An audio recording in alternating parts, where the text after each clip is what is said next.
PK, thank you so much for taking time for this interview. I was super excited to have you on board. To start, can you talk a little bit about the company and the title, and what's your role currently? Hey, Misha, thank you. Thanks for taking the time as well. This is an absolute pleasure. This is PK. I am currently the Director of Security Assurance and Compliance at TripActions.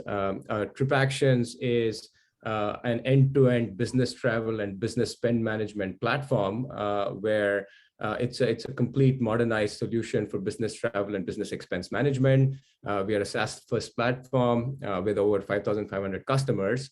I currently head the security assurance and compliance group, where I manage and drive all things related to security compliance, certifications, cloud compliance, security maturity assessments, third-party risk management, business continuity, data governance, security policy awareness and training, and all of the security governance activities. So I have a pretty major portfolio in the overall security organization, security and trust organization here, where I also serve as a single point or a single voice for security to and with our customers through our customer trust function as well. I see. It's awesome. And can you talk a little bit about kind of your career arc? Like, how did you get into cybersecurity? How did you start? Absolutely, Misha. So I've had a progressive career of over 15 years in security now. I am originally from India, where I graduated as an engineer in electronics and communication. And then, as most folks do back in India, I started my first job as a software developer or as a programmer. 6 months into this job, I realized that this is I would say I was fortunate enough to realize that this is not something that I wanted to excel my career in. For some reason, I just didn't feel like I wanted to do this for the rest of my life. It was very clear to me. So I started looking at, kind of what else, right? With the kind of my educational background and my aspirations, what else could I do? So I started working in a public bank right after that, a pretty large public bank in their data center. This was back in the day before the cloud transformation and all of that. I was working in their data center, being part of a pretty small security team there, information security team there. And I got to touch on a lot of things as a result of that, right? From all things from network security, this was banking. So there was security compliance, governance, there's regulatory, there's PCI compliance back in the day, all of that stuff. And then disaster recovery and all of that. So long story short, I got an opportunity to, in that team, I got an opportunity to look at various domains of security. And they've developed a lot of interest in this area because I'm the kind of personality that loves to learn on a continuous basis, and I like to be challenged on a constant basis. And I felt like this profession offered me a platform and an avenue to actually satisfy my intellectual curiosity. So that's how I started there. And then I didn't really look back. My next gig was with Pricewaterhouse as a security consultant, working with Fortune 100 companies, advising them on security programs and security best practices around GRC and also technical security stuff. And then I was fortunate enough to land with a job in Adobe, where when Adobe was around a $30 billion business, this was back in 2011, and I got to ride a wave in Adobe where I grew as part of the security team through several levels when the business was growing from when the business grew from $30 to $300 billion business. So I was part of that rapid growth in Adobe once Adobe had decided to move to the cloud and from desktop shrink wrap offering to the cloud and sell services in the cloud. I was part of the team that actually built the security program to support that massive business disruption and transformation and growth. I also architected the Adobe Common Controls framework, which is open source now. And I also ran an office for Adobe's then CISO to run very strategic security initiatives where we were driving a lot of security best practices and learnings from events and incidents and all of that, and execute this company-wide. And when I say company-wide, I'm talking about a company of 30,000 employees here with massive, massive cloud footprints, right? So that was a very rewarding and a great experience. Having done that for 9 years, I developed a team of leaders.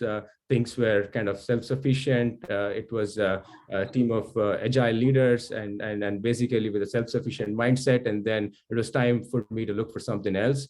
And then I did look for opportunities overall in the Valley here, and I took up this opportunity here at TripActions.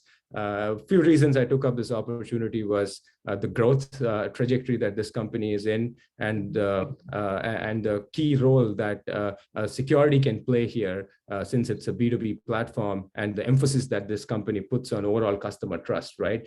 And an opportunity to create something from scratch again, which I did in Adobe, and it's a very rewarding experience. I mean, I'm a builder, so I love doing that stuff. So yeah, this has been my career journey overall so far. Yeah, but that's awesome. It sounds like you have exposure to financial services, rapid growth at a large organization, and rapid growth kind of more kind of a little bit smaller venture funded. I imagine it's venture funded startup, but I certainly saw the name in the news. So it's an exciting career trajectory.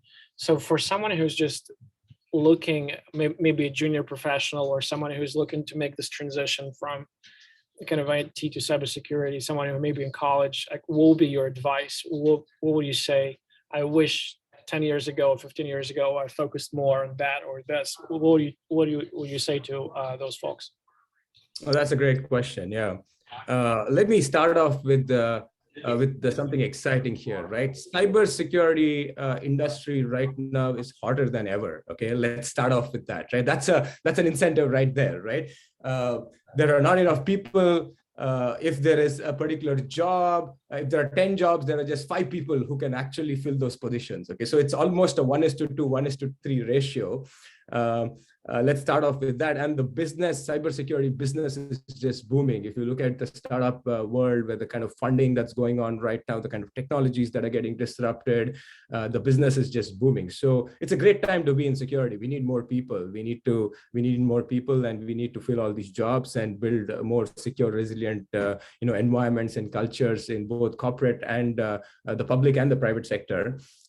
Let's start off with that. And then from an advice perspective, I would say that if your personality type is a one that is constantly, you want to be intellectually curious and you have a big appetite for learning and you constantly want to learn, then this is the place to be, because your curiosity will get satisfied, definitely get satisfied here, because technologies change, practices change.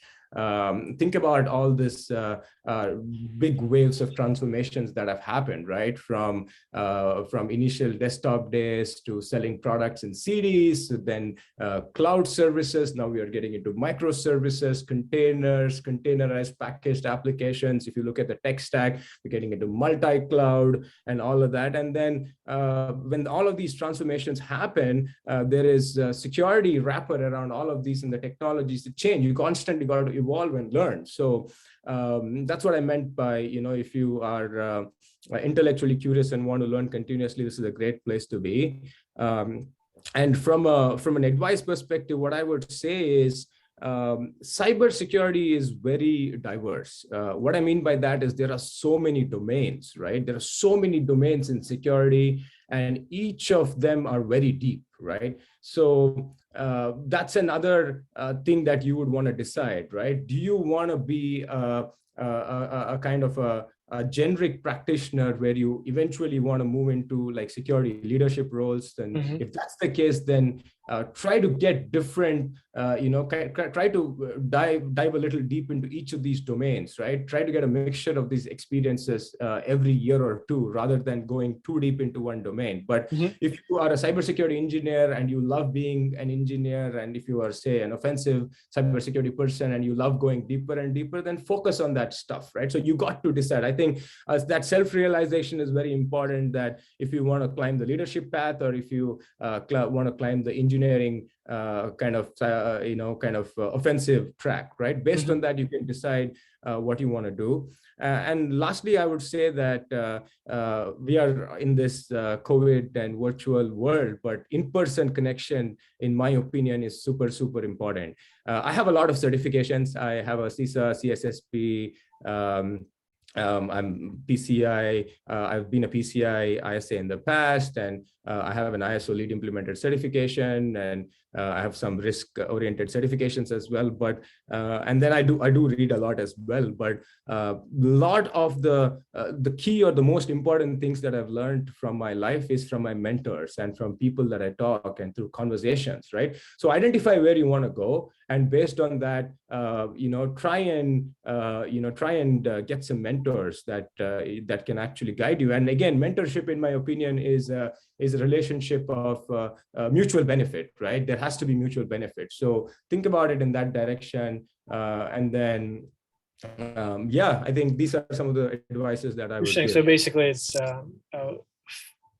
pick something you can focus on so you don't spread yourself too thinly. And then obviously learning is important, but often you learn from other people, can maybe more senior people, you could be mentors. That could be an interesting angle to develop as well. That's awesome. And kind of from one of the reasons I say that is the learnings that can happen through experiences is, in my opinion, the most valuable, right? You cannot learn that through a certification. You cannot learn that through a book, right? So either get those experiences, get those diverse experiences, or get hold of people who have those experiences and learn from them, right?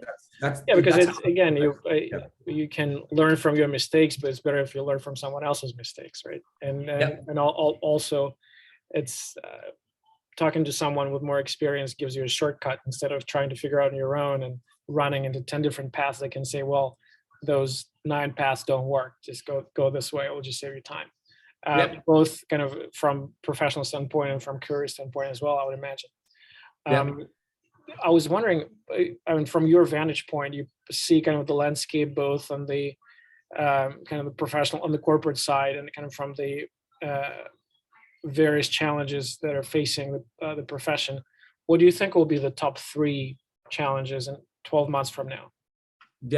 That's a fantastic question. I keep thinking about this all the time, and this changes every year, or I would say every 6 months, in my opinion, right? The first thing I would start off is, if you look at the overall business landscape right now, all businesses are moving at a super rapid pace, especially if you're looking at the VC funded startup ecosystem and even public companies, right? I think unless you're disrupting at a very, very rapid pace and really disrupting the product and the domain that you're in, you don't really have a place in the market, right? So what I mean, so what that translates to is that that security business leaders that are managing security leaders right now and in the future, I think this is where the industry is going. Expect the security leaders to really enable the business. Okay, when basically build a security function in a way that business can innovate at this pace. The product innovations can happen at this rapid pace, and at the same time, we keep everything secure, okay? And you might have heard of this term called shifting security to the left, right? So this is kind of in alignment with this overall concept of what I'm talking about, right? So this is definitely, I feel like, the #1 challenge, and it's not just a challenge. I feel like it's an opportunity. I think this is where the next wave of security leaders are built, in my opinion. People who embrace this mindset are going to be very successful in the security domain in the near future. Yeah, well, it's kind of like sometimes business leaders view cybersecurity is people who say no, like, no, we cannot do this. And it's kind of transitioning from that mindset to we can, but we need to done in a certain way, in a proper way. Exactly. Not saying no, but it's kind of a qualified yes. So how to enable transformation, not be a roadblock on the way towards transformation. I think that's okay. And not just that, and then build the security processes and tooling in a way where human, even if there is a human error, right, there has to be a catch-all, right, and that's shifting left in my opinion. So you're right, absolutely right. I think from a function of saying no to saying yes with the caveats, but also come with a solution on how we can make that happen and enable the business. Yeah. But as far as threats, like, what do you see so there was number one kind of thing that will keep people up at night, but in terms of threats or challenges, what do you think will be the most prevalent next 12 months? Maybe not necessarily right now, but like looking out in the future. Yeah, I feel like two things are in top of mind in most security leaders from a threats perspective. Definitely ransomware and nation state attacks, depending on how mature your company is. That is in everybody's mind. That keeps pretty much every security leader up at night, thinking about how to defend against these and building all the processes to defend against these. And the second one is supply chain, right? With the common trend that we are noticing towards the last part of the year for the last couple of years, right? With solar winds and now Log4j, who knows what else is going to come in 2022. So this has been a common trend for a few years now. So these are the two things definitely, right? And then when something like a solar wind and a Log4j happens, that has a lot of cascading effects, right? I mean, there will be a lot of attack vectors that we'll see as a result of all this. We still see attack vectors from, say, solar winds. It's going to happen for Log4j. How are you going to defend against this, right? So if I have to summarize, I would say ransomware, nation state attacks, and supply chain. These are the three things that are top of mind. Makes sense. Kind of switching gears a little bit. I know you joined Athena fairly recently, but you understand the concept. So from developer position and from kind of what you experienced thus far, if you were to say, I love Athena because, like, how would you finish that sentence? I would say meeting of the minds, right? You bring like-minded professionals together, and what else can a security leader ask for? I think it's, if let's put it this way, if I were to kind of connect with all these security leaders in your network, I had to individually reach out to them either through LinkedIn or through some other channels and then build that network. It would take me months, but you just give me an inventory where, it's like, it's out there where I can go share my knowledge. It's a platform to share my knowledge, network, and mutually grow and help each other out and grow our profession as well, right? And also grow our profession overall. I'm a big proponent of that. I think we all need to play a role in growing our profession to kind of make room for the next wave of talent. Yeah, absolutely. And if there is one thing that you wish we had, because we have a lot of things that we're currently working on for 2022, but it's still kind of fairly flexible landscape. What is one or two things you wish, as a community of cybersecurity executives, Athena had that you think is maybe missing right now? Great question. I would say a mentorship portal, right?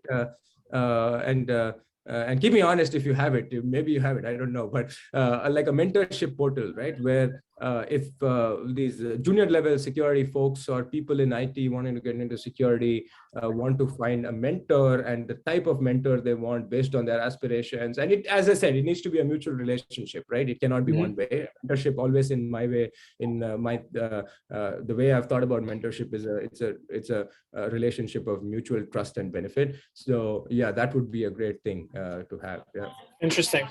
We certainly we'll look at this, and it's not the first time we're hearing about this, so it's certainly something that will bubble up as we're considering our plans for 2022.